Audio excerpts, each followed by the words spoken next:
Now that we know what the steady states are and how to calculate them, let's see how we can use them or what's the application. So usually the application involves comparing two or more systems to see which one performs better in the long term.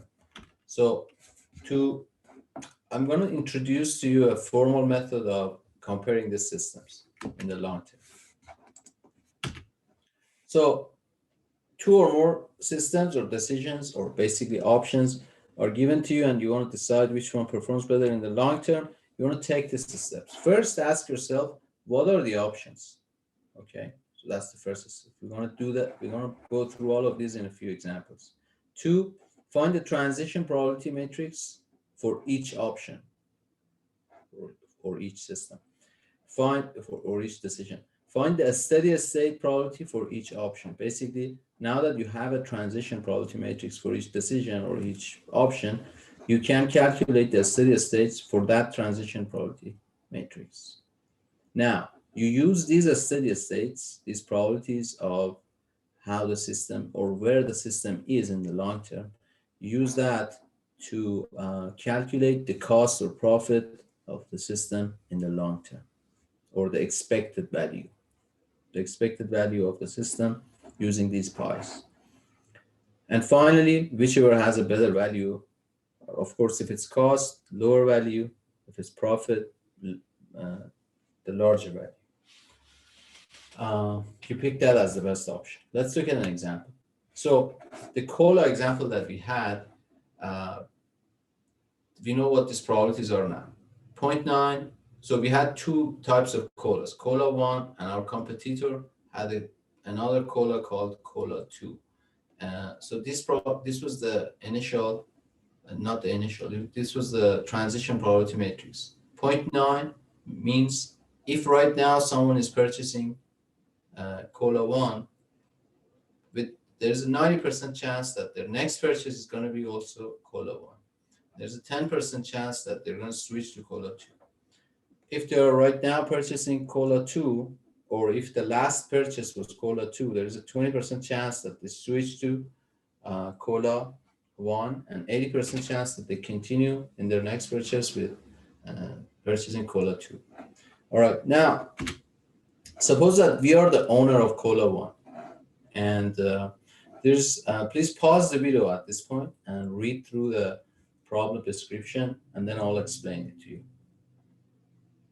So we know that we have some information here about customers' demand, basically. We know that on average, people make one purchase, people purchase one cola during a week, and we have 52 weeks in a year. And there are 100 million people that are cola consumers. And each cola gives you $1 profit because you produce at the cost of producing it is $1 and you sell it for $2. So you make $1 off of each cola that you sell. So you know how many you sell each year, right? You know how many, what's the total demand each year? It's 100 million times 52, right? And potentially you're gonna have, if you have all the market, you're gonna have 52 times $100 million, because that's the total number of cola that you sell. Now, there is a company that is an advertising firm that guarantees to decrease this transition from cola 1 to 2 from 10% to 5%. So they're going to do some advertisement for us that helps us keep our customers so they don't switch to cola 2. So what they do, basically, they change it 90% to 95. So now there's a 95% chance that they stay with us and 5% chance that they switch. And of course, they don't do anything about this. They only guarantee that this is going to be 95, this is going to be 5. Now, they charge us $500 million for that. We want to see if it makes change to hire them, right? Now, going back to these steps. Step 1, what are the options? Of course, option 1 here is to hire them. Option B is to don't hire them. Step 2 is to create the transition probability matrix for each situation. If we hire them, they guarantee that our transition probability matrix is going to look like this. They increase 90 to 95, decrease 10 to 5. And if you don't hire them, that's not going to change. So it's going to stay the same. So next step is to calculate the steady state for each transition probability matrix. So basically for this one, we already calculated 2/3 and 1/3. For this one, we need to calculate it again. So let's do that. So this is the probability matrix. I form this, and from here, form this system of equation. From here, I know that pi1 is equal to pi1 times 95 plus pi2 times 0.2. I replace pi2 with 1 minus pi1 because some of them is 1. And then from here, I conclude that pi1 is 0.8, pi2 is 0.2. So this was for option A. Let's continue. So I added pi1 and pi2 for option A. Okay, step 4 was to calculate the expected value for each option. What is the expected value? Basically, I know that in the long term, I have 80% of the market here, and here I have 2/3 of the market. And here, with option A, I also need to spend $500 million on advertisement, or basically paying that advertising firm. So in option A, expected value is 0.8 times the number of cola that I sell. This is total market. 80% of it is going to be mine, minus 500 million, and that's how much I make, 3.67 billion. And expected value on option B is I'm going to only have 2/3 of the market, and I'm not going to pay this much money. But as you can see, you will make more money here. So we would say the last step, choose option A, hire them. Let's look at another example. So I want you to, again, pause the video and read through this and try to formulate it and solve it using those 5 steps. Then I'm going to solve it. So here we have 2 different maintenance strategies for our cars. So you can think of an individual who wants to have a strategy for buying a new car, when to buy a new car. I should have called this problem probably car purchase strategy or something. For some reason, I call it maintenance because a lot of my work is related to maintenance. But anyways, so there are 2 options basically. In option 1, I keep running the car until it breaks down. Once it breaks down, I purchase a new car, right? In option 2, as soon as the quality of the car goes from good to fair, I purchase a new car. I sell it and I purchase a new car. When I sell it, it says trade in basically. And when I trade it in, the car, when it's fair, I get 2,000. Purchasing the car costs 6,000. And if it's broken down, I don't get anything for trading it in. All right, these are the costs. And then there are a bunch of probabilities thrown at me, but the fact that I have these 3 states for the car helps me use this to model to basically form the transition probability matrix. Okay, so first step, what are my options? So what are my options? Option A, run to failure. Basically, run the car, use the car until it breaks down, and then purchase a new one. Option B, replace the car when it's in fair condition. Okay. So what is the next step? Is to form a transition matrix for each one of these options. So option A, so I know that the car has 3 conditions: good, fair, broken down. Good, fair, broken down. So in the transition probability matrix. I'm going to form it. And I'm going to do the same thing for option B when I replace the car. So the probabilities are going to be according to the problem description. If it's in good condition, it's going to stay good with 85% chance. 10% chance is going to become fair. And 5% chance is going to break down while it's in good condition. When it's in fair condition, there's no way that it can go back to good, so that probability is 0. If it's in fair condition, there's a 70% chance that it remains fair and 30% chance that it breaks down. These are all from the problem description.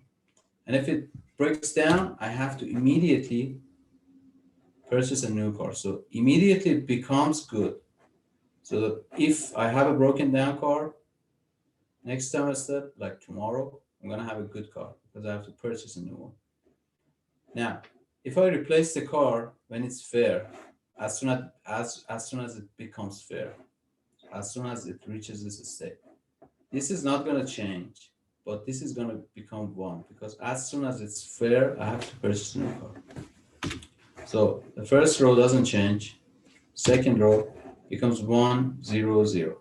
And if it breaks down, it's again 1, 0, 0. But first row doesn't change. If my car is in good condition, 85% is going to remain good. 10% is going to become fair, which if it happens, I have to instantly replace it. And if there's a 5% chance that it's going to break down. If that happens, I also replace it immediately. So what was a step 3? A step 3, I would calculate the steady state probabilities. So I have 3 states, I'm going to have 3 pi's. So I just form a system of equations, vector pi equals vector pi times this p, and that gives me 3 equations, and then I plug in pi 1 plus pi 2 plus pi 3 equals 1. I have 4 equations, 3 unknowns, and I find these pi's. For the second option, option B, I do the same thing. I found these probabilities. Now that I have the steady state probabilities, step 4 is to calculate the expected value. What is the expected value? It's basically how much cost I'm going to have.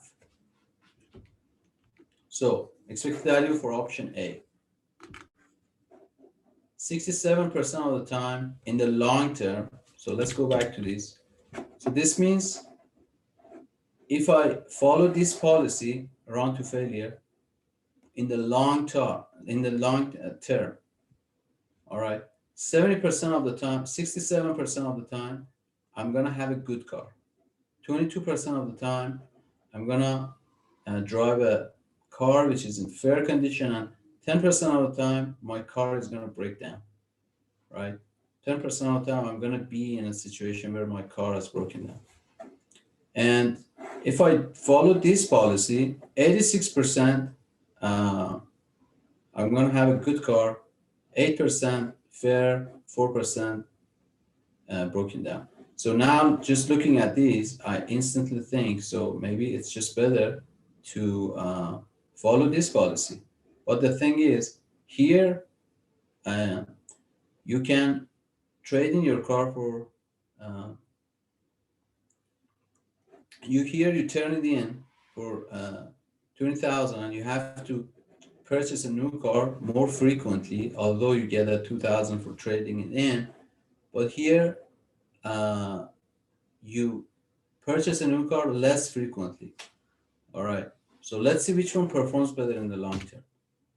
So option A, 67% pi 1 in good condition times 1,000, which is the cost of operating the car when it's in good condition, and then plus pi 2 times 1,500. That's the cost of driving or operating a car which is in fair condition. The price of operating is higher, probably the gas mileage has gone up because the gas has gone down, or maintenance cost has gone up, plus 10%, in which case I have to purchase a new car, 6,000. If I do the math, I get 1,600 approximately. For option B, 87% of the time I have a good car and it's cost 1,000 to operate it, plus 8% of the time I have a good car. I have a fair car that I don't operate. The only cost that I include here is the cost of replacing it, right? Whenever it's fair, I have to replace it. How much does it cost to replace the car? 6,000 minus 2,000 trade-in value. That's 4,000. And as soon as it breaks down, I have to replace it. This is the cost of replacing it, which is 6,000. So in the long term, I'm gonna have to pay 1,400 in this case, which is because this is a cost, this is a better option. So replace as soon as it's fair. This was just another example.